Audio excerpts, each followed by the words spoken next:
Kryptek is fun. Like, seriously, it's fun, and it looks awesome when it's done. And I'm going to show you how I did my pistol in this video. So you've decided you want to tackle Kryptek, and you found my channel because I have videos on Kryptek. I've gotten a lot better at making videos since I put my first one out there, and today though I'm going to cover how I made this Hellcat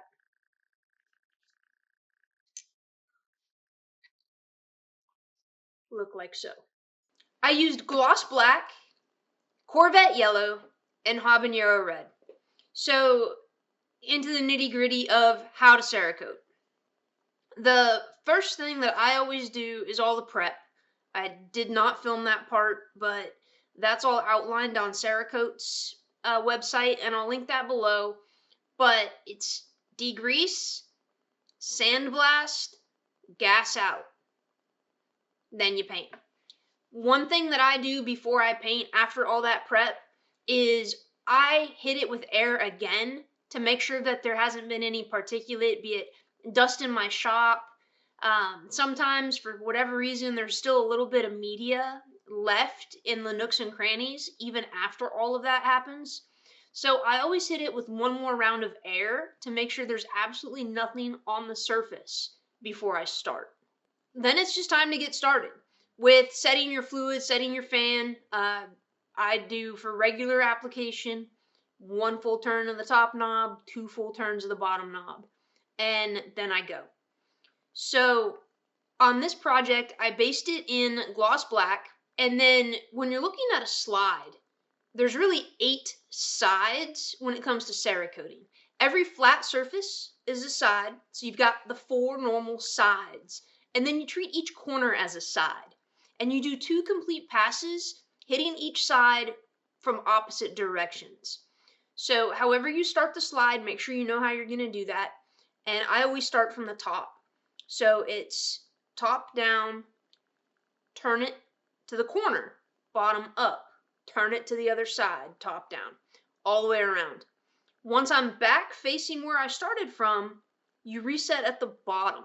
You go bottom up, and then just same thing, reverse it, then you're going down on the corners, up on the solids, down on the corners, until you have 2 complete passes. That gives you angles by hitting the corners. It also gives you the angle down and the angle up for all of your little nooks and crannies, your slide cuts, whatever other thing might be protruding from what you're coating. Frames are a little more of a finesse deal, but you really want to make sure you kind of hit every surface from each direction.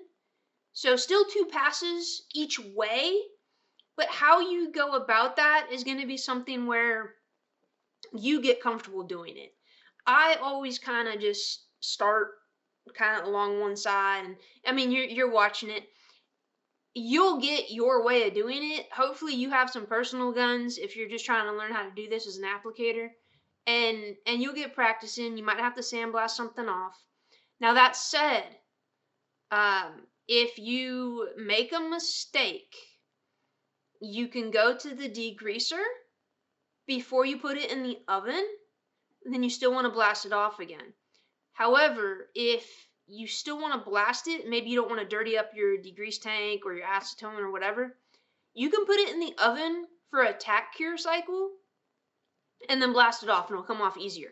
It won't be fully cured, but it'll come off a bit easier that way. So small parts, you're going to want to adjust and just kind of barely have everything cracked open. And this is another finesse deal. So I'm going to say it's probably different every single time I do it because the colors kind of spray different as well. So I'll crack top and bottom, and I hit my little paper until it looks how I want it to look. That will take practice. So make sure you have plenty of paper to test on, but on to the next step. So I ran into trouble just because it had been a minute since I had done one of these Hellcats with the optics plate, and I had trouble with it because it kept wanting to swing on me. So what I did was I grabbed another hook. So I had it hooked from the top and the bottom, and I was able to just hold the bottom hook and then pivot it that way. And it's okay to do that. It doesn't matter how many hooks you have in the darn thing as long as you can spray all the surfaces. So don't feel like you are limited on how you hold something or how you hang something up. Magazine base plates are another part that is really kind of a finesse deal. Depending on the grit, the grip, you're just gonna have to kind of make sure you get full coverage, hit it from different angles. I kind of pump the gun when I'm doing it, making sure I don't get any dry spray with my settings on the paper. But you just make sure you get full coverage, and you'll be fine on the base plates. I've yet to have one have any kind of issue with anything that I've done. So once that's all done and I've got my base coat on all of my parts, it's time for an ambient flash or an air flash. It's referred to both ways depending on who you're talking to. But what that means is you're letting the parts sit without going in the oven. And what that does is that allows any of the solvents in that paint to dissipate so that they're not trapped underneath that coating. Now, what I'm doing here though is before I go in the oven, I'm going to do a wet on wet application. So what that means is I'm going to take my nice black base and I'm going to take some yellow and take some red and I'm going to kind of hit random spots. I'm going to slide the frame and the base plates and the cover so that I have fades and different colors that will end up underneath my stencils. So I'm going to go ahead and do the wet on wet. And what I try to do when I have a frame and a slide, and you can kind of see right here, got black here, and then I've got black down here, which would have been underneath my little Kryptek stencils. So that means that I had black here and black here across the slide and across the frame when I was doing it. So I made sure to try to line that up as best as I could. And you can kind of see here I had yellow below and I had yellow above as well. This whole directional thing backwards is really messing with me. But you can kind of see what I'm talking about on here, which was what was underneath the stencils. And then same on this side. You can see in the front here, you can really see that the yellow was underneath on both the top and the bottom. So I lined everything up so that that would be a little more cohesive of a look. When I'm actually applying the wet on wet, I don't go full spray again. And this is another thing where you're just going to learn your style and learn how you do. I don't go just barely cracked like I do for small parts, but on a pistol, if you do another full spray, you're not going to have the little sections like on this when it was done.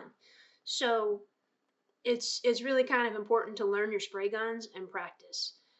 An easy thing to practice on would be like ceramic tiles. Just go buy some from Lowe's or Home Depot or whatever. I bought a whole box of Subway tiles when I got started. Those were our test pieces. We wet drilled some holes in them so we can hang them up. And that's kind of what we went to town on. But if you've got scrap metal, scrap pieces, really anything, you can coat anything. So just practice, practice, practice. So when you're painting, if you have any time between using your colors, you really want to make sure you shake up your spray gun, because that paint in that spray gun, you want to make sure it's always agitated, everything's always mixed up well, or you could end up having some issues with your paint, be it appearance, color, or adhesion. So just always give it a little shake. It does not hurt. The longer it sits, the more rigorous you want to shake it. And just remember, like, recommended work time on paints is like 2 hours once mixed. So you really, once you start, you want to make sure you keep going through the process. And then here's what the wet on wet looks like once it's done. So it just kind of not quite blotchy, but just kind of a spread out look on the gun with the different colors, which in and of itself would be an okay paint job, but we're going to definitely add some stencils and make it look good. So once you're done with the wet on wet, it's another ambient flash or air cure for that 10 minutes. Then once it looks all good, or once you know 10 or 15 minutes have passed, into the oven it goes for an actual oven flash cure. So what you're looking for here is you're looking to make the surface where you can handle it, where it's tack free and workable. So I usually go 15 minutes, sometimes 20, depending on the paint color, and you'll learn that as you go. And there's recommended times in Cerakote steel. I've found that 15 to 20 is kind of my sweet spot on that, for that first base to actually get tacked out where it's safe to handle it and I'm not going to leave fingerprints in my paint. Once we're done in the oven, then it is time to apply the stencils. Stenciling can be a bit annoying. I use transfer tape. For this particular job, I pre-cut that transfer tape into 3-inch sections so that I could do smaller pieces as I worked across the gun. You'll learn your own stenciling techniques, but with Kryptek, learn transfer tape, because otherwise you're hand setting every single one of those little stencils, and I've never done that. I don't want to do that. I've hand set 1 or 2 when they've fallen off or not stayed, but I do not want to hand set all of those stencils. So sometimes those stencils do come off as you're applying the transfer tape, and you just got to be patient and hold them down there. It happens more often if you're doing something that's got a gritty surface and there's not a lot of surface area for the stencils to adhere to. You just got to work through it. That's where, like, I'll use tweezers to peel a single piece off and then put it on there. It really just, again, it depends on what you're doing and how much time you have and how much patience you have, because you do need patience with some of these patterns. So just take your time and get through it. Once you get all your stencils applied, it is a finicky pattern, so I always go through and make sure to press everything back on again to make sure it's good and solid.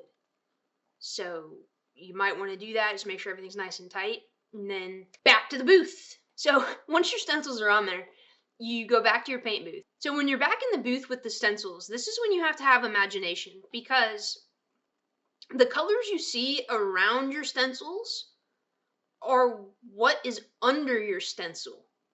So if you're seeing black around the stencil, you want to spray that area with one of your other colors. So either the yellow or the red. If you're seeing red, you want to spray it with either black or yellow. If you're seeing yellow, black or red, and so on. That's what gives you these kind of looks, where black was my stencil, yellow's what I sprayed around it. Over here, yellow was my stencil with a little bit of black there because that's where the colors overlapped. But red is what I sprayed around it. So you just have to kind of work your way around it and get all those colors. And you'll get the hang of it. It does take some practice. So once you're done with that, back to the oven. What I do here is I put it in for 20 minutes with the stencils on it. That allows it to be tack-free, but it's still delicate. So once you get that out of the oven and you're ready to remove your stencils prior to your final cure, you still have to be careful. You want to make sure that you have gloves, you have tweezers, and you have plastic razor blades. Those things, a godsend.